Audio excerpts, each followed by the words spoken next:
പുസ്തകലോകം ആത്മാ ബുക്സിൻ്റെ 6 പുസ്തകങ്ങളിൽ അവസാനത്തെ 2 പുസ്തകമാണ് ഇന്ന് പ്രകാശിതമാകുന്നത്. ദീർഘിപ്പിക്കാതെ തന്നെ സ്വാഗതം പറഞ്ഞ് നേരിട്ട് പ്രകാശനത്തിലേക്ക് കടക്കുകയും പ്രകാശനം ചെയ്യുന്നവരും പുസ്തകം സ്വീകരിക്കുന്നവരും സംസാരിക്കാൻ അവസരം കൊടുക്കുകയും ചെയ്യുന്ന രീതിയിലാണ് നമ്മുടെ പുസ്തക പ്രകാശനങ്ങളെല്ലാം ക്രമീകരിച്ചിട്ടുള്ളത്. ഇവൻ്റ് മാനേജ്മെൻറ്റ് കമ്പനികളെപ്പോലും സംശയദൃഷ്ടിയോടുകൂടി നോക്കാൻ പാകത്തിൽ ക്രമീകരിക്കപ്പെട്ടിട്ടുള്ള അന്താരാഷ്ട്ര കേരള നിയമസഭാ പുസ്തകോത്സവത്തിൻ്റെ വേദിയിൽ വെച്ച് ഞങ്ങൾ പ്രസിദ്ധീകരിച്ച 6 പുസ്തകങ്ങൾ പ്രകാശനം ചെയ്യപ്പെടാൻ സാധിച്ചതിൽ അതിയായ സന്തോഷമുണ്ട്. അതിൽ ഇന്ന് കൊണ്ട് നമ്മുടെ പുസ്തകങ്ങളുടെ 6 പുസ്തകങ്ങൾ ആയിരുന്നു. അതിൽ അവസാനത്തെ 2 എണ്ണമാണ് ഇന്ന് പ്രകാശിതമാകുന്നത്. അതിൽ രശ്മി ജിയും അനിൽകുമാർ KS കൂടി എഡിറ്റ് ചെയ്ത ആടുജീവിതത്തിനെ കുറിച്ചുള്ള എഡിറ്റഡ് വർക്കാണ്. അതിൻ്റെ പ്രകാശനകർമ്മം നിർവഹിക്കുന്നത് ആർ പാർവതി ദേവി, മാധ്യമപ്രവർത്തകയും എഴുത്തുകാരിയുമായിട്ടുള്ള അദ്ദേഹമാണ്. അദ്ദേഹത്തെ ഈ യോഗത്തിലേക്ക് ഹാർദമായി സ്വാഗതം ചെയ്യുന്നു. പുസ്തകം സ്വീകരിക്കുന്നത് അധ്യാപികയും എഴുത്തുകാരിയും ആക്ടിവിസ്റ്റുമൊക്കെ ആയ നിനിത കണിച്ചേരി അവർകളാണ്. അദ്ദേഹത്തെയും ഈ യോഗത്തിലേക്ക് ഹാർദമായി സ്വാഗതം ചെയ്യുന്നു. നമ്മുടെ 2ാമത്തെ പുസ്തകം കേരളപാണിന്യമാണ്. AR രാജരാജവർമ്മ രചിച്ച കേരളപാണിന്യത്തിന് ഒരു ആമുഖ പഠനത്തോടു കൂടി മലയാളം സർവകലാശാലയിലെ അസിസ്റ്റൻറ്റ് പ്രൊഫസറായിട്ടുള്ള ഡോക്ടർ അശോക് ക്രൂസ് ഒരു ആമുഖ പഠനത്തോടു കൂടി പുതിയ രീതിയിൽ അതിനെ ചിട്ടപ്പെടുത്തി അച്ചടിക്കാൻ അവസരം കിട്ടിയിട്ടുണ്ട്. ആ പുസ്തകത്തിൻ്റെ പ്രകാശനകർമ്മം നിർവഹിക്കുന്നത് ഡോക്ടർ സീമ ജെറോം ടീച്ചറാണ്. അശോക് ക്രൂസ് മാഷിൻ്റെ അധ്യാപികയും കൂടിയായിട്ടുള്ള ടീച്ചറാണ് ആ പുസ്തകം പ്രകാശിപ്പിക്കുന്നത്. ടീച്ചറെ ഈ യോഗത്തിലേക്ക് ഹാർദമായി സ്വാഗതം ചെയ്യുന്നു. പുസ്തകം ഏറ്റുവാങ്ങുന്നത് പുസ്തകലോകം മലയാളം റിസർച്ച് ഫൗണ്ടേഷൻ ഏർപ്പെടുത്തിയ കഴിഞ്ഞ വർഷത്തെ 2024 വൈജ്ഞാനിക ഗ്രന്ഥങ്ങൾക്കുള്ള പുരസ്കാര ജേതാവായിട്ടുള്ള ഡോക്ടർ R ശിവകുമാർ സാറാണ്. ഔദ്യോഗിക ഭാഷാ വകുപ്പിലെ ഉദ്യോഗസ്ഥനാണ്. അദ്ദേഹത്തെയും ഈ യോഗത്തിലേക്ക് ഹാർദമായി സ്വാഗതം ചെയ്യുന്നു. പിന്നെ ഇതിൻ്റെ ഗ്രന്ഥകർത്താക്കളായിട്ടുള്ള doctor Ashok Cruz, doctor Rashmi Anil, doctor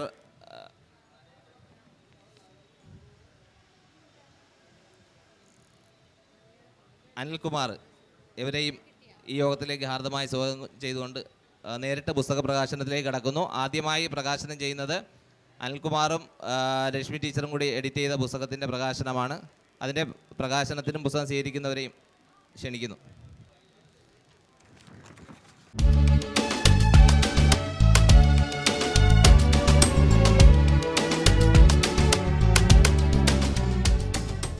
നമ്മുടെ 2ാമത്തെ പുസ്തകം കേരളപാണ്ഡ്യത്തിൻ്റെ പ്രകാശനവും കഴിഞ്ഞിട്ട് ഈ പുസ്തകങ്ങളെ സംബന്ധിച്ച് പ്രകാശനം ചെയ്തവരും പുസ്തകം സ്വീകരിച്ചവരും സംസാരിക്കും.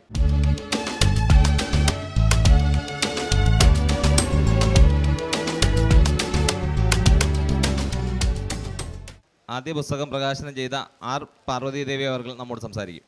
പ്രിയമുള്ളവരെ, ഇവിടെ നിമിഷങ്ങൾ എണ്ണപ്പെട്ടിരിക്കുന്നത് കൊണ്ട് ദീർഘമായ പ്രഭാഷണമൊന്നും നടത്തുന്നില്ല. വളരെ വളരെ അഭിമാനത്തോടെയും സന്തോഷത്തോടെയുമാണ് രശ്മിയുടെയും അനിലിൻ്റെയും ഈ പുസ്തകം പ്രകാശനം ചെയ്യുന്നത്. അത് ഏറ്റുവാങ്ങിയത് പ്രിയപ്പെട്ട നിനിതയാണ് എന്നുള്ളതിൽ കൂടുതൽ സന്തോഷമുണ്ട്. രശ്മിയും അനിലും 2 യുവ എഴുത്തുകാർ, 2 ജീവിത പങ്കാളികൾ, ഇരുവരും ജീവിതത്തോടൊപ്പം തന്നെ എഴുത്തും സർഗാത്മക പ്രവർത്തനവും ഒരുമിച്ച് കൊണ്ടുപോകുന്നത് കാണുന്നത് തന്നെ വളരെ രസകരവും സന്തോഷകരവും കൗതുകകരവുമായൊരു കാഴ്ചയാണ്. അതുകൊണ്ട് തന്നെ എൻ്റെ യുവ സുഹൃത്തുക്കളായ രശ്മിക്കും അനിലിനും എല്ലാ അഭിവാദ്യങ്ങളും എല്ലാ ആശംസകളും ആദ്യം തന്നെ നേരുകയാണ്. ഇവർ പ്രത്യേകിച്ചും എങ്ങനെയാണ്, ആർക്ക് വേണ്ടിയാണ് എഴുതുന്നത്, വായനക്കാരെ മുന്നിൽ കണ്ടുകൊണ്ട്. ഇന്ന് പുസ്തകങ്ങളുടെ ഒരു പ്രവാഹമാണ് കേരളത്തിൽ സംഭവിച്ചുകൊണ്ടിരിക്കുന്നത്. ഒരു ദിവസം എത്ര പുസ്തകങ്ങളാണ്, എത്ര പുസ്തക പ്രകാശനങ്ങളാണ് നടക്കുന്നത് എന്നതിന് എണ്ണം തന്നെ ഇല്ല. പക്ഷേ രശ്മിയും അനിലും വളരെ കൃത്യമായി സൂക്ഷ്മമായി വിഷയങ്ങൾ തിരഞ്ഞെടുക്കുകയും വായനക്കാർക്ക് ഇഷ്ടപ്പെടുന്ന രീതിയിൽ അവർക്ക് ആഗ്രഹമുള്ള, അവർക്ക് താല്പര്യമുള്ള വിഷയങ്ങൾ തിരഞ്ഞെടുത്തുകൊണ്ട് അത് നമ്മളിലേക്ക് എത്തിക്കുകയും ചെയ്യുന്നു. ഇവിടെ ആടുജീവിതം എന്ന പുസ്തകം, ബെന്യാമിൻ്റെ ആ കഥ, ആ നോവൽ യഥാർത്ഥത്തിൽ മലയാള സാഹിത്യ ചരിത്രത്തിൽ വലിയ ഒരു വഴിത്തിരിവായി. കാരണം പുസ്തകം എന്നുള്ള നിലയ്ക്ക് ധാരാളം പേർ വായിക്കുകയും കണ്ണടച്ച് തുറക്കുന്നതിന് മുമ്പ് എഡിഷനുകളായി മാറുകയും ചെയ്ത ഒരു പുസ്തകം. ആ പുസ്തകത്തിൻ്റെ വ്യത്യസ്തമായ വായനകൾ, ധാരാളം പഠനങ്ങൾ അത് സമാഹരിക്കുവാനാണ് അവർ തയ്യാറായിരിക്കുന്നത്.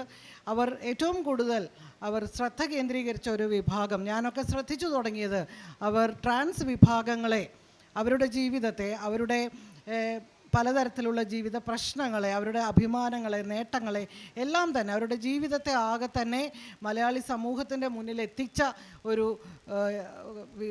2 പേരാണ് രശ്മിയും അനിലും. ആ രീതിയിലാണ് ഞാനൊക്കെ ശ്രദ്ധിച്ചത്. തീർച്ചയായിട്ടും അവർക്കെല്ലാ ആശംസകളും. കൂടുതൽ പുസ്തകങ്ങൾ, കൂടുതൽ രചനകൾ, പഠനങ്ങൾ പുറത്തേക്ക് വരട്ടെ. ധാരാളം ആ മേഖലയിൽ കൂടുതൽ നേട്ടങ്ങൾ ഉണ്ടാക്കാൻ കഴിയട്ടെ എന്ന് ആശംസിച്ചുകൊണ്ട് ഒരിക്കൽ കൂടി ഇതിന് എനിക്ക് വരാൻ കഴിഞ്ഞതിലുള്ള സന്തോഷം പങ്കുവെച്ചുകൊണ്ട് എൻ്റെ വാക്കുകൾ അവസാനം. ആദ്യം തന്നെ രശ്മിയോടും അനിലിനോടൊരു നന്ദിയാണ്. ഏറെക്കാലത്തിന് ശേഷം പാർവതി ചേച്ചിയുടെ കൂടെ ഒരു സദസ്സിലിരിക്കാൻ കിട്ടിയ ഒരു ഭാഗ്യത്തിന് അങ്ങനെ ഒരു അവസരം ഉണ്ടാക്കി തന്നത് അനിലും രശ്മിയാണ്. അവർക്ക് വളരെ സ്നേഹത്തോടു കൂടി എൻ്റെ നന്ദി അറിയിക്കുകയാണ്. വളരെയധികം കാര്യങ്ങളൊന്നും സംസാരിക്കേണ്ടതില്ലെന്ന് തോന്നുന്നു. നേരത്തെ സൂചിപ്പിച്ചതുപോലെ വളരെ വ്യത്യസ്തങ്ങളായ വിഷയങ്ങൾ എടുത്തുകൊണ്ട്, അത് തന്നെ വായനക്കാർക്ക് ഇഷ്ടപ്പെടുന്ന വിഷയങ്ങൾ എടുത്തുകൊണ്ട് രചനകൾ നടത്തുന്നതിനുള്ള അനിലിൻ്റെയും രശ്മിയുടെയും ഒരു ശ്രദ്ധ വളരെ സവിശേഷമാണ്. തീർച്ചയായിട്ടും ഈ ഒരു പുസ്തകവും ആ നിലയ്ക്കുള്ളത് തന്നെയാണ്. ആടുജീവിതം എന്ന സിനിമയെ മുൻനിർത്തിക്കൊണ്ടാണ് ഈ പുതിയ പുസ്തകം. അതിജീവനത്തിൻ്റെ ചലച്ചിത്ര സഞ്ചാരങ്ങൾ എന്നുള്ള ഈ പുസ്തകം തീർച്ചയായിട്ടും ആടുജീവിതം എന്നുള്ള രചന നമ്മൾ എത്രത്തോളം സന്തോഷത്തോടെയാണോ വായിച്ചത്, അതിനെത്രത്തോളം ജനകീയത കിട്ടിയോ, അതേ നിലയിൽ തന്നെ സിനിമ എന്നുള്ള നിലയ്ക്കും അതിന് ജനപ്രീതി ആർജിക്കാൻ കഴിഞ്ഞു. തീർച്ചയായിട്ടും ഇതൊരു പുസ്തകം വരുമ്പോൾ ഈ സിനിമയും അതുപോലെ തന്നെ അതിൻ്റെ പുറകിൽ ഉള്ള നോവൽ എന്ന ആ ആഖ്യാന രൂപവുമൊക്കെ തന്നെ കുറേ കൂടി അക്കാദമികമായ ഒരു വിലയിരുത്തലിന് വിധേയമാക്കപ്പെടുന്നു എന്നുള്ളതാണ് ഒരു സന്തോഷകരമായിട്ടുള്ള കാര്യം. തീർച്ചയായിട്ടും സിനിമയെ സംബന്ധിച്ച ഗൗരവതരമായ പഠനങ്ങൾ ഇതിനു മുമ്പ് തന്നെ രശ്മിയും അനിലും നടത്തിയിട്ടുള്ളതാണ്. അതിൻ്റെ ഒരു തുടർച്ച എന്നുള്ള നിലയ്ക്കാണ് നമ്മളിതിന് കാണുന്നതും. അനുവാഖ്യാനം എന്നുള്ള നിലയ്ക്ക് ഒരു ചലച്ചിത്രം രൂപപ്പെടുമ്പോൾ അതിൻ്റെ സാധ്യതകൾ എന്തൊക്കെയാണ്? ദൃശ്യഭാഷയിലേക്ക് വിനിമയം ചെയ്യപ്പെടുമ്പോൾ, നോവൽ എന്ന നിലയിൽ നിന്ന് ദൃശ്യഭാഷയിലേക്ക് മാറ്റപ്പെടുമ്പോൾ ഉണ്ടാകുന്ന വ്യത്യാസങ്ങളെ, അല്ലെങ്കിൽ ദൃശ്യഭാഷ എങ്ങനെയാണ് സ്വീകരിക്കപ്പെടുന്നത് എന്നതിനെക്കുറിച്ചൊക്കെ പഠിക്കുന്നതിനുള്ള ഏറ്റവും നല്ല ഒരു ടൂളായിട്ടുള്ളൊരു മെറ്റീരിയലായിട്ട് നമുക്ക് ഉപയോഗിക്കാവുന്ന ഒരു സിനിമ കൂടിയാണ് ആടുജീവിതം. വളരെ കൃത്യമായി വളരെയധികം വായനക്കാരെ ഉണ്ടാക്കിയ ഒരു നോവൽ, അതിൽ നിന്ന് സിനിമയാകുമ്പോൾ അതിൻ്റെ മാറ്റത്തിന് നമുക്ക് പഠിക്കുക കുറച്ചുകൂടി രസകരവും എളുപ്പവുമാണ്. ആ നിലയിൽ ഒരു മാതൃകയായി നിൽക്കുന്ന ഒരു സിനിമ എന്ന നിലയ്ക്ക് അതിൻ്റെ ഇത്തരം പഠനങ്ങൾ തീർച്ചയായിട്ടും അക്കാദമിക രംഗത്ത് ഒരു മുതൽക്കൂട്ടാവും എന്നാണ് പറഞ്ഞു വയ്ക്കാനുള്ളത്. മാത്രമല്ല ആത്മാ പബ്ലിക്കേഷനെ കുറിച്ച് കൂടി ഒന്ന് പറയേണ്ടതുണ്ടെന്ന് തോന്നുന്നു. അവരുടെ ഇവിടെ പ്രസിദ്ധീകരിക്കപ്പെട്ട ഇപ്പോൾ പ്രകാശനം ചെയ്യപ്പെട്ട 6 പുസ്തകങ്ങളും വൈജ്ഞാനിക രംഗത്ത് നിന്നുള്ള പുസ്തകങ്ങളാണ് എന്നുള്ളതാണ് ഒരു പ്രത്യേകത. മലയാളത്തിൽ ധാരാളം പുസ്തകങ്ങൾ പാർവതി ചേച്ചി പറഞ്ഞതുപോലെ ഉണ്ടാകുന്നുണ്ടെങ്കിലും വൈജ്ഞാനിക പുസ്തകങ്ങളുടെ എണ്ണത്തിൽ നമ്മളിപ്പോഴും വളരെ പുറകിലാണ്. പലപ്പോഴും വളരെ ഗൗരവതരമായ വിഷയങ്ങളെ മുൻനിർത്തിക്കൊണ്ടുള്ള വൈജ്ഞാനിക പുസ്തകങ്ങൾ പ്രത്യേകിച്ചും നമുക്ക് വളരെ കുറവാണ്. നമ്മുടെ പുസ്തക പ്രസിദ്ധീകരണശാലകളിലൂടെ നമ്മളൊരു ഓട്ടം നടത്തിക്കഴിഞ്ഞാൽ ഉണ്ടാവുന്ന പുസ്തകങ്ങൾ ഏതാണ്ട് ഒരു 30% മാത്രമേ വൈജ്ഞാനിക രംഗത്തുള്ള പുസ്തകങ്ങൾ ഉണ്ടാവുന്നുള്ളൂ.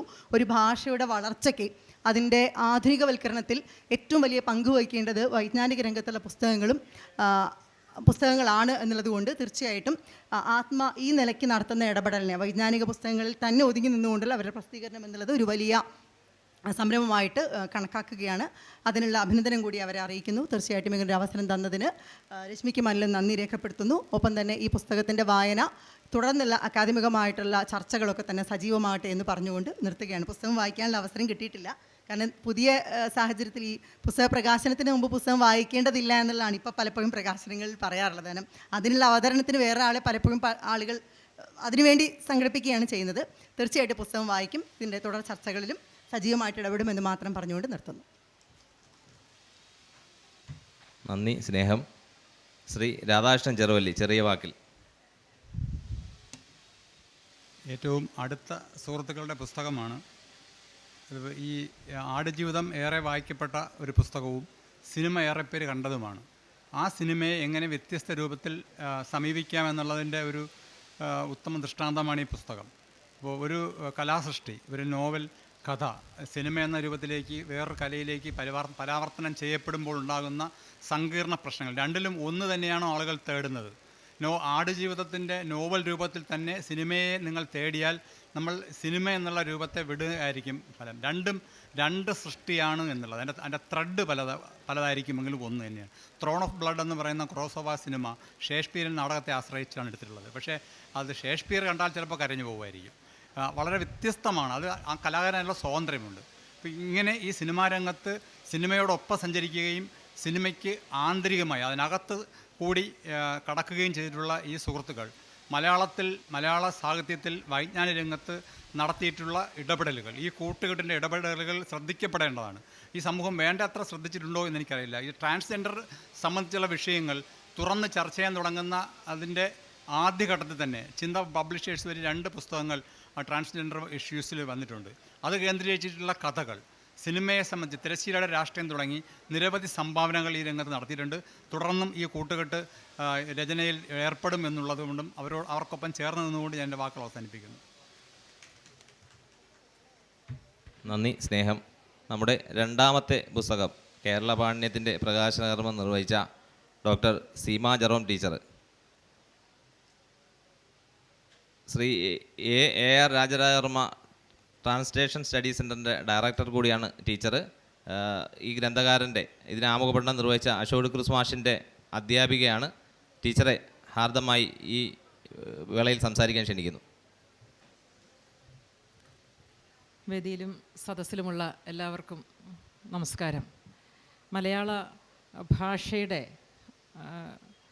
അതിൻ്റെ സഞ്ചാര വഴികൾ, അത് പൊതുമണ്ഡലത്തിലേതാവട്ടെ അക്കാഡമിക് മേഖലയുടേതാവട്ടെ, അതിൻ്റെ ഏത് തലത്തിൽ നിന്നുകൊണ്ട് ഭാഷയെ വിശകലനം ചെയ്യാൻ ശ്രമിക്കുന്നവർക്കും ഒന്ന് പരിശോധിച്ച് നോക്കേണ്ടി വരുന്ന ഒരു ഗ്രന്ഥം തന്നെയാണ് കേരള പാണിനീയം. എന്നാൽ ഒരു 100-120 വർഷം മുൻപ് രചിച്ച, അന്ന് നിലനിന്നിരുന്ന തെക്കൻ തിരുവിതാംകൂറിൻ്റെ, പ്രത്യേകിച്ചും തിരുവിതാംകൂറിൻ്റെ പൊതുഭാഷയും ആ കാലഘട്ടത്തിലെ ഒട്ടുമിക്ക സാഹിത്യ കൃതികളിലെ രചനാഭാഷയും ഒക്കെ പരിശോധിച്ചുകൊണ്ട് വളരെ ആധികാരികമായി AR രാജരാജവർമ്മ നടത്തിയ ഒരു ഭാഷാ പഠന ഗ്രന്ഥം, അഥവാ അതുപോലെ സംസ്കൃതത്തിലെ പാണിനീയത്തെ ഉപജീവിച്ചുകൊണ്ട് ആ മാതൃകയിൽ മലയാളത്തിൽ AR രാജരാജവർമ്മ സംഭാവന ചെയ്ത ഈ വിശിഷ്ട ഗ്രന്ഥം ഇത്ര കാലം കഴിഞ്ഞിട്ടും ഈ പുസ്തകത്തിൻ്റെ പ്രസക്തി മാറാതെ നിൽക്കുന്നതിൻ്റെ കാരണം ഭാഷാ പ്രയോഗങ്ങളുടെ ഘടനയിൽ വലിയ തോതിലുള്ള മാറ്റങ്ങൾ, ഘടനയിൽ മാറ്റം വരുന്നതേയില്ല. ചെറിയ ചില ഭാഷണത്തിലെ പ്രയോഗ വ്യത്യാസങ്ങൾ വരുന്നു എന്നല്ലാതെ ഘടനയിൽ വലിയ മാറ്റമൊന്നും ഉണ്ടായിട്ടില്ല. അപ്പോൾ ആ സ്ഥിതിക്ക് ഈ ഗ്രന്ഥം രചിച്ച കാലത്ത് നിന്ന് നിലവിലുള്ള നമ്മുടെ സമകാലികമായ ഭാഷണ കാഴ്ചപ്പാടുകളും നിലപാടുകളും, ഭാഷണത്തെ സംബന്ധിക്കുന്ന രാഷ്ട്രീയ ശരികൾ ഉൾപ്പെടെയുള്ള നിലപാടുകളും ഒക്കെ കുറേയധികം പരിഷ്കരിക്കപ്പെട്ട് വരികയും ചെയ്തിട്ടുണ്ട്. പക്ഷേ ഇങ്ങനെയുള്ള സാഹചര്യത്തിൽ പോലും ഈ വ്യാകരണ ഗ്രന്ഥത്തിൻ്റെ പ്രസക്തി നഷ്ടപ്പെട്ടിട്ടില്ല. എന്നാൽ ഈ വ്യാകരണ ഗ്രന്ഥത്തിൽ നമ്മുടെ ഇന്നത്തെ കാലഘട്ടത്തിൽ നിന്നുകൊണ്ട് നോക്കുമ്പോൾ നമുക്ക് അതിനെ തിരുത്താവുന്ന നിരവധി വസ്തുതകൾ അതിൽ കിടപ്പുണ്ട് എന്നതും എല്ലാവർക്കും അറിയാം. അക്കാഡമിക് മേഖലയിലാണെങ്കിൽ നിരവധി ഗവേഷണങ്ങൾ, തുടർ പഠനങ്ങൾ, വിമർശനങ്ങൾ, കേരള പാണിനീയത്തെ തന്നെ, ഈ പുസ്തകത്തെ തന്നെ വലിയ വിമർശനങ്ങൾ ഒക്കെ ഉണ്ടാവുകയും ചെയ്തെങ്കിലും സമഗ്രമായി ഇതിൻ്റെ വർണ്ണതലത്തിലോ ശബ്ദതലത്തിലോ പദഘടനാ തലത്തിലോ നിന്നുകൊണ്ടുള്ള ഇത്ര തന്നെ സമഗ്രമായ മറ്റൊന്നിനെ, ഒരു കൗണ്ടർ രചന മുന്നോട്ട് വയ്ക്കാൻ ആർക്കും കഴിഞ്ഞിട്ടില്ല. അപ്പോൾ ഈ പുതിയ കാലത്ത് നിന്നുകൊണ്ട് ഇത്തരം ഒരു പുസ്തകത്തിനുള്ളിലേക്ക് പ്രവേശിക്കാൻ ഏറ്റവും പുതിയ കാലത്തെ ഈ ഭാഷണ പ്രയോഗങ്ങളുടെ, വ്യവഹാരങ്ങളുടെ കാലത്ത് അതിന് പഴയ രീതി പോരാ. അതിന് ചില പഠന സഹായികൾ ആവശ്യമാണ്. അത്തരത്തിലുള്ളൊരു ദൗത്യമാണ് അശോക് ഡിക്രൂസ് ഏറ്റെടുത്തിരിക്കുന്നത്. അതുകൊണ്ടാണ് ഞാൻ ഈ പുസ്തകത്തെ പറ്റി, അശോകിലേക്ക് എത്തുന്നതിന് മുമ്പ് പുസ്തകത്തെക്കുറിച്ച് ഇത്രയും പറയാൻ കാരണം, മലയാളത്തിൽ ഉന്നത ബിരുദമോ അല്ലെങ്കിൽ ബിരുദാനന്തര ബിരുദവും ഗവേഷണവും നടത്തുന്നവർ മാത്രമല്ല, മറ്റ് ഡിസിപ്ലിനിലുള്ള ആൾക്കാർ കൂടി ഇവിടെ സന്നിഹിതരായിരിക്കുന്നത് കൊണ്ട് കൂടിയാണ് ഇത് ഇത്രയും പറഞ്ഞത്. അപ്പോൾ ഈ പുസ്തകത്തിനുള്ളിലേക്ക് സാധാരണ ഇപ്പോഴത്തെ ഒരു അണ്ടർ ഗ്രാജുവേറ്റ് ലെവലിലോ പോസ്റ്റ് ഗ്രാജുവേറ്റ് ലെവലിലോ ഉള്ള ഒരു കുട്ടിക്ക് ഇന്നത്തെ ഭാഷണ രീതികളിൽ നിന്നുകൊണ്ട് പ്രവേശിക്കുമ്പോൾ ഒരുപാട് ബുദ്ധിമുട്ടുണ്ടാവും. എന്നാൽ ഇതിനെ നിരാകരിച്ചുകൊണ്ട് മലയാളത്തിൻ്റെ ഒരു ഉന്നത ബിരുദ പഠനം സാധ്യവുമല്ല. കാരണം ഇത് വ്യാകരണത്തിൻ്റെ, ഭാഷയുടെയും വ്യാകരണത്തെയും, നമുക്ക് ഒരുപാട് വ്യാകരണ ഗ്രന്ഥങ്ങൾ ഫോറിനേഴ്സിൻ്റെ കയ്യിൽ നിന്ന് തന്നെ കിട്ടിയിട്ടുണ്ട്. കാൾഡ്വെലിൻ്റെയും ഗ്രാലിൻ്റെയും ബെയ്ലിയുടെയും ഒക്കെ ഒരുപാട് പുസ്തകങ്ങൾ നമുക്ക് ഉണ്ടായിട്ടുണ്ട്. പിന്നെ മലയാളത്തിൽ തന്നെ ജോർജ് മാത്തൻ തരകനൊക്കെ എഴുതിയിട്ടുണ്ട്, ശേഷഗിരി പ്രഭു ഒക്കെ ചെയ്തിട്ടുണ്ട്. എന്നാൽ ഇവയെല്ലാത്തിനെയും സമഗ്രത, ഭാഷയുടെ എല്ലാ തരത്തിലുള്ള പ്രയോഗങ്ങളെയും സംബന്ധിച്ചുള്ളൊരു സമഗ്രതയുള്ള പുസ്തകം എന്ന നിലയിൽ ഇതിന് എന്നും പ്രസക്തി ഉള്ളതുകൊണ്ട് ഇതിൻ്റെ പുതിയ കാലത്തിൻ്റെ പഠനവും പ്രസക്തമാണ്. എനിക്ക് തോന്നുന്നു അശോകൻ്റെ ഒരു 35-ാമത്തെ 36-ാമത്തെ എങ്ങാണ്ട് പുസ്തകമാണിത്. അക്കാഡമിക് മേഖലയിൽ, വിശേഷിച്ച് ഗവേഷണ മേഖലയിൽ അശോക് വലിയ കോൺട്രിബ്യൂഷൻസാണ് കൊടുത്തിട്ടുള്ളത്. ഈ സഞ്ചാരം ഇങ്ങനെ തുടരട്ടെ. എൻ്റെ സർവീസ് കാലയളവിലെ ഫസ്റ്റ് ബാച്ചിലെ MA വിദ്യാർത്ഥിയാണ് അശോക് ഡിക്രൂസ്. ഞാൻ ആദ്യമായിട്ട് പഠിപ്പിക്കാൻ കയറുന്നത് സെക്കൻഡ് MA ബാച്ചിൽ ഗ്രാമറായിരുന്നു. ആ ബാച്ചിലെ കുട്ടിയാണ്. അതുതന്നെ ഒരു വലിയ, എനിക്കും കൂടെ കിട്ടുന്ന ഒരു വലിയ അംഗീകാരമായിട്ട് കരുതുന്നു. ഒരുപാട് പഠനങ്ങൾ, ഇതിൻ്റെ തുടർ പഠനം ഉണ്ടാവണമെന്നാണ് എനിക്ക് അശോകനോടുള്ള റിക്വസ്റ്റ്. എല്ലാവർക്കും നന്ദി, നമസ്കാരം. പുസ്തകം ഏറ്റുവാങ്ങിയ ആർ ശിവകുമാർ സാറ്, നമ്മുടെ പുസ്തകലോകം മലയാളം റിസർച്ച് ഫൗണ്ടേഷൻ എന്ന് പറയുന്ന ഒരു സാംസ്കാരിക സംഘടനയുണ്ട്. കഴിഞ്ഞ 3 വർഷമായി കേരളത്തിലെ ഏറ്റവും മികച്ച വൈജ്ഞാനിക ഗ്രന്ഥങ്ങൾക്ക് ഞങ്ങൾ പുരസ്കാരം നൽകി വരുന്നു. അതിൽ കഴിഞ്ഞ പ്രാവശ്യത്തെ പുരസ്കൃതരായ 2 പേരിൽ ഒരാളാണ് ആർ ശിവകുമാർ സാറ്. അദ്ദേഹത്തെ ഈ യോഗത്തിന് കിട്ടിയത്, അല്ലെങ്കിൽ ഈ പുസ്തക സ്വീകാര്യത്തിനായി കിട്ടിയതിൽ ഏറെ അഭിമാനമുണ്ട്. അദ്ദേഹത്തെ സംസാരിക്കുന്നതിനായി ക്ഷണിക്കുന്നു. ഏറെ ബഹുമാനപ്പെട്ട സീമ ടീച്ചർ, പാർവതി ചേച്ചി, മറ്റ് സുഹൃത്തുക്കളെ, പാണിനീയം പോലെ ഒരു പുസ്തകത്തിൻ്റെ പ്രസക്തിയെക്കുറിച്ച് സീമ ടീച്ചർ വളരെ ചുരുങ്ങിയ വാക്കുകളിൽ അത് വ്യക്തമാക്കാൻ ശ്രമിച്ചു എന്നാണ് ഞാൻ മനസ്സിലാക്കുന്നത്. നമുക്ക് മലയാളത്തിൽ ധാരാളം വ്യാകരണ ഗ്രന്ഥങ്ങളുണ്ടായിട്ടുണ്ട്. വിദേശികളുടെയും സ്വദേശികളുടെയും ഉൾപ്പെടെ ധാരാളം വിദേശ ഭാഷയിൽ എഴുതപ്പെട്ട ഗ്രന്ഥങ്ങൾ ഉൾപ്പെടെ ഉണ്ടായിട്ടുണ്ട്. ജോഹനസ് ഫ്രോൺ മേയറുടെയും ആഞ്ചലോസ് ഫ്രാൻസിസ് തുടങ്ങിയിട്ടുള്ള ധാരാളം പേരുടെ പുസ്തകങ്ങൾ എഴുതപ്പെട്ടിട്ടുണ്ട്. പക്ഷേ മലയാളത്തിൽ ഇന്ന് വരെ അടയാളപ്പെടുത്തിയിട്ടുള്ളതിൽ വച്ച് കേരള പാണീനീയത്തിൽ ഉപരിയായി മറ്റൊരു ഗ്രന്ഥം ഇല്ല എന്ന് വളരെ വ്യക്തമായി എഴുതി വച്ചത് ഞാനല്ല, ഉള്ളൂരാണ്. ഉള്ളൂർ വ്യാകരണത്തെക്കുറിച്ച് വളരെ വിശദമായി പ്രതിപാദിക്കുന്നതിനൊപ്പം അദ്ദേഹം കോവണി നെടുങ്ങാടിയുടെ പുസ്തകം കേരള കൗമുദി പരാമർശിക്കുന്ന സമയത്ത് പറയുന്നുണ്ട്, മലയാള ഭാഷയ്ക്ക് ലഭിച്ച ഏറ്റവും വലിയ അമൂല്യമായ നിധിയാണ് കേരള കൗമുദി എന്ന് പറയുന്നുണ്ട്. തുടർന്ന് അദ്ദേഹം പറയുന്നത്, അതേസമയം മലയാളത്തിന് കേരള കൗമുദിയേക്കാൾ വലിയ ഗുണപുഷ്കലമായ മറ്റൊരു കൃതി കേരള പാണിനീയം മാത്രമാണ്. എനിക്ക് പറയാനുള്ളത് സീമ ടീച്ചർ പറഞ്ഞു വന്നതിൻ്റെ തുടർച്ചയായിട്ടാണ്. കാരണം ഈ കേരള പാണിനീയം എന്ന് പറയുന്നത് നമ്മുടെ ഇന്ത്യൻ ഭരണഘടന പോലെ മലയാളത്തിൻ്റെ വ്യാകരണ മേഖലയിൽ എന്നും നിലനിൽക്കും. ചില ഭേദഗതികൾ ഉണ്ടാകും എന്നതിലുപരിയായി അതിൽ കാതലായ മാറ്റം വരുത്താൻ കഴിയുമോ എന്ന് വലിയ സംശയമുണ്ട്. കാരണം ആദ്യത്തെ എഡിഷനും രണ്ടാമത്തെ എഡിഷനും തമ്മിൽ വലിയ വ്യത്യാസമുണ്ട്. ഇപ്പോൾ ഈ പുസ്തകം ഞാൻ വായിച്ചിട്ടില്ല, ഇപ്പോൾ ലഭിച്ചതേ ഉള്ളൂ. പക്ഷേ പെട്ടെന്ന് മറച്ചു നോക്കിയപ്പോൾ ഞാൻ ഇതിലുള്ള പ്രധാനപ്പെട്ട എന്ത് വ്യത്യാസം എന്ന് അശോക് മാഷിനോട് ചോദിച്ചപ്പോൾ അദ്ദേഹം പറഞ്ഞത്, 1-ാം പതിപ്പും 2-ാം പതിപ്പും തമ്മിലുള്ള വ്യത്യാസം ഇതിൽ രേഖപ്പെടുത്തിയിട്ടുണ്ട് എന്നാണ്. എന്ന് പറഞ്ഞാൽ 1-ാം പതിപ്പ് ഇറങ്ങി അതിന് വന്നിട്ടുള്ള വിമർശനങ്ങൾ ഉൾക്കൊണ്ടുകൊണ്ടാണ്, പ്രത്യേകിച്ചും ശേഷഗിരി പ്രഭുവിനെ പോലെയുള്ളവരുടെ നിശിതമായ വിമർശനങ്ങൾ ഉൾക്കൊണ്ടുകൊണ്ടാണ് 2-ാം പതിപ്പ് 1916 തോന്നുന്നു, അല്ലേ, 1916 മറ്റോ പ്രസിദ്ധീകരിച്ചതെന്നാണ് ഓർമ്മ. 17 2-ാം പതിപ്പ് പ്രസിദ്ധീകരിച്ചത്. എന്ന് പറഞ്ഞാൽ അത്രത്തോളം വലിയ വലിയ വ്യത്യാസം 1-ാം പതിപ്പും 2-ാം പതിപ്പുമായിട്ടുണ്ട്. ഞാൻ പറഞ്ഞു വന്നത്, ഈ ഗ്രന്ഥത്തിൻ്റെ ഒരു വലിയ പ്രത്യേകത ആ 1-ാം പതിപ്പും 2-ാം പതിപ്പും തമ്മിലുള്ള വ്യത്യാസത്തെ വളരെ മെച്ചപ്പെട്ട രീതിയിൽ അടയാളപ്പെടുത്തിയിരിക്കുന്നു എന്നതാണ്. മറ്റൊന്ന്, ഇതിൽ അടിക്കുറിപ്പുകൾ ധാരാളം കൊടുത്തിട്ടുണ്ട്. മറ്റ് വ്യാകരണ ഗ്രന്ഥങ്ങളിൽ നിന്ന് വ്യത്യസ്തമായി, അല്ലെങ്കിൽ കേരള പാണിനീയത്തിൻ്റെ മറ്റ് എഡിഷനുകളിൽ നിന്ന് വ്യത്യസ്തമായി കുറേ അടിക്കുറിപ്പുകൾ നൽകിയിട്ടുണ്ട്. അതുപോലെ ഈ കാരികാസൂചിയും പ്രത്യേകം തയ്യാറാക്കി നൽകിയിട്ടുണ്ട് എന്നാണ് എനിക്ക് തോന്നിയിട്ടുള്ളത്. ഇടയ്ക്ക് അശോക് മാഷിൻ്റെ ഫേസ്ബുക്ക് പോസ്റ്റ് കണ്ടു. അതിൽ അദ്ദേഹം സൂചിപ്പിക്കുന്നുണ്ട്, വ്യാകരണത്തോട് ഇഷ്ടം തോന്നിയത് സീമ ടീച്ചർ ഈ വിഷയം പഠിപ്പിച്ചപ്പോഴാണ് എന്നാണ്. എന്ന് പറഞ്ഞാൽ ഒരു വിഷയം നമ്മൾ ഇഷ്ടപ്പെടുന്നതിന് കാരണമാകുന്നത് പല ഘടകങ്ങളാകാം. പക്ഷേ അത് പഠിപ്പിക്കുന്ന അധ്യാപകൻ അല്ലെങ്കിൽ അധ്യാപികയ്ക്ക് അതിൽ വലിയ വലിയ പങ്കുണ്ട് എന്നാണ് എൻ്റെ നേരനുഭവം. എന്നെ വ്യാകരണം പഠിപ്പിച്ചത്, കേരള പാണ്ഡിയം പഠിപ്പിച്ചത് പാണ്ഡിയം ഗോപാലകൃഷ്ണൻ സാറാണ്. അദ്ദേഹത്തിൻ്റെ വ്യാകരണത്തോടുള്ള അഭിനിവേശവും അദ്ദേഹം പഠിപ്പിക്കുന്ന രീതിയും ഇവിടെ എത്ര പേർക്ക് അറിയും എന്ന് എനിക്കറിയില്ല. എന്തായാലും ഈ പുസ്തകം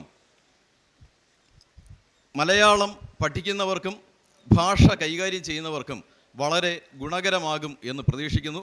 അദ്ദേഹത്തിന് എല്ലാവിധ ആശംസകളും നേരുന്നു. നന്ദി, നമസ്കാരം.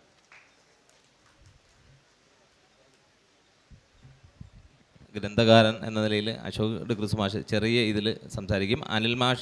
അനിൽ മാഷും രണ്ടുപേരും ചെറിയ വാക്കിൽ സംസാരിക്കും. നമുക്ക് ചെറിയൊരു സമയം ഉള്ളതുകൊണ്ട്.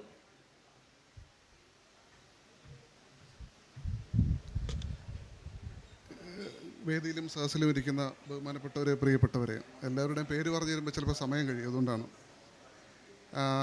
എൻ്റെ ജീവിതത്തിലെ തന്നെ വളരെ പ്രധാനപ്പെട്ട ഒരു വേദിയാണ്. കാരണം എന്ന് വെച്ചാൽ നേരത്തെ ടീച്ചർ പറഞ്ഞ പോലെ ഏതാണ്ട് 40 പുസ്തകം, ഇത് 40ാമത്തെ പുസ്തകമാണ്. 40 പുസ്തകമായെങ്കിലും എന്നെ വ്യാകരണം പഠിപ്പിച്ച ടീച്ചർക്ക് ഒരു ഗുരുദക്ഷിണ കൊടുക്കാൻ പറ്റുന്നത് വലിയൊരു സന്തോഷമാണ്. അത് ഇത്രയും വലിയൊരു വേദിയിൽ വെച്ച് കൊടുക്കാൻ പറ്റിയത് വലിയ സന്തോഷമാണ്. ജീവിതത്തിലെ വലിയൊരു നേട്ടമായി ഞാനിതിനെ കാണുന്നു. അപ്പോൾ പ്രൗഢഗംഭീരമായ വേദിക്കും സദസ്സിനും, സത്യമാഷ ഉൾപ്പെടെയുള്ളവരുള്ള സദസ്സിനും ഒക്കെ ഞാൻ ഹൃദയത്തിൻ്റെ ഭാഷയിൽ നന്ദി പറയുന്നു. ഒപ്പം നൗഷാദിനും നല്ലൊരു നമസ്കാരം പറയുന്നു. നന്ദി, നമസ്കാരം. അനിൽകുമാർ മാഷ് ജസ്റ്റ്.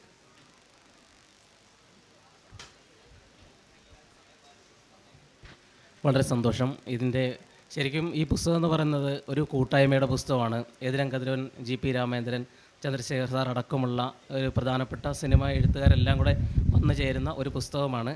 അപ്പോൾ അത് ഏകോപിപ്പിക്കാൻ കഴിഞ്ഞു എന്നുള്ളൊരു ഭാഗ്യമായിട്ട് കാണുന്നു. അപ്പോൾ ഈ യോഗത്തിൽ വന്നു ചേർന്ന എല്ലാവർക്കും ഹൃദയത്തിൻ്റെ ഭാഷയിൽ നന്ദി പറയുന്നു. രശ്മി ടീച്ചറും കൂടി സംസാരിച്ച് കഴിഞ്ഞാൽ നമ്മുടെ ഈ പരിപാടി അവസാനിക്കും. ഭാഷാ ഇൻസ്റ്റിറ്റ്യൂട്ടിൻ്റെയാണ് അടുത്ത പുസ്തകം. സാറ് നോക്കുന്നുണ്ട് സമയം.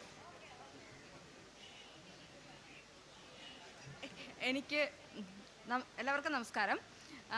ഈ വേദിയിൽ ഞാൻ ആദ്യമേ പറഞ്ഞത്, ഞങ്ങളുടെ പുസ്തകം സ്വീകരിക്കാൻ ഞങ്ങളുടെ പ്രിയപ്പെട്ട 2 എഴുത്തുകാരെ അല്ലെങ്കിൽ 2 അധ്യാപികമാരെ അല്ലെങ്കിൽ ഞങ്ങളുടെ 2 സുഹൃത്തുക്കളെ ക്ഷണിക്കുമ്പോൾ വേദിയിൽ സംസാരിക്കാൻ അവർക്ക് സ്ഥാനം കൊടുക്കുക എന്ന് മാത്രമേ ആഗ്രഹിച്ചിട്ടുള്ളൂ. പക്ഷേ എന്തായാലും ഈ നിറഞ്ഞ സദസ്സിൽ ഞങ്ങൾ എഡിറ്റ് ചെയ്ത ആടുജീവിതത്തിൻ്റെ വ്യത്യസ്ത വായനകൾ എന്ന് പറയുന്ന ഞങ്ങളുടെ ഈ പുസ്തകം പ്രകാശനം ചെയ്യാൻ പറ്റിയതിൽ വളരെയധികം സന്തോഷം. ഞങ്ങൾക്കൊപ്പം ഇവിടെ ഉണ്ടായിരുന്ന എല്ലാവർക്കും നന്ദി. എല്ലാവർക്കും ഒരിക്കൽ കൂടി നന്ദി പറഞ്ഞുകൊണ്ട് ഈ യോഗം അവസാനിച്ച് അറിയിക്കുന്നു.